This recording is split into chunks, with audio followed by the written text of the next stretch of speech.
మేము మా డబ్బు మాకు ఇచ్చాకే వానికి ముందత పోతుందా? వచ్చినప్పుడల్లా 50 మందికి 20 మందికి ఎంతో ఇచ్చి ఎలదెంగితే వెళ్ళిపోయేటోళ్ళు. వారం దాకా దొరికాయి బిడ్డ చెప్తే అయిపోయేటివి. రోజు 2000 ఇస్తే రోజు చూడవచ్చు, రోజు రోజు వస్తూనే ఉండేవి. మరి ఎందుకు ఇస్తలేడు? ఆయనబ్బతో మీనబ్బతో ఏమైనా పోతుందా? మరి ఎందుకు రాలేదు? ఎప్పుడు క్యాష్ రాలేదు, ఎప్పుడు cash no cash no cash no cash అని రాసి పెట్టే ఎందుకు?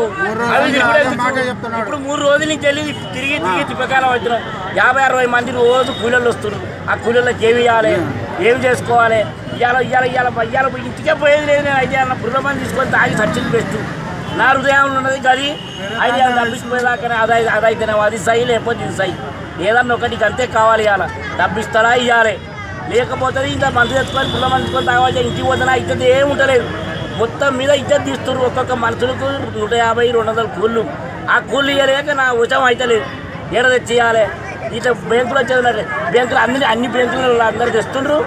ఈ బ్యాంకులు ఎందుకు ఇస్తలేరు అని ఈ మాటలు తిట్టుడు. 2 బ్యాంకులలో మొత్తం ఇస్తున్నారు డబ్బులు. రోజు 10,000 ఇస్తుంది. ఎందుకు ఇస్తలేడు? ఈ బ్యాంకులే ఎందుకు ఇట్లా అయింది అంతే. ఇక నా హృదయం మాత్రం అంతే. నేను చెప్పేది కదా, ఇవాళ మాత్రం ఏదైనా ఒకటి కావాలి అంతే.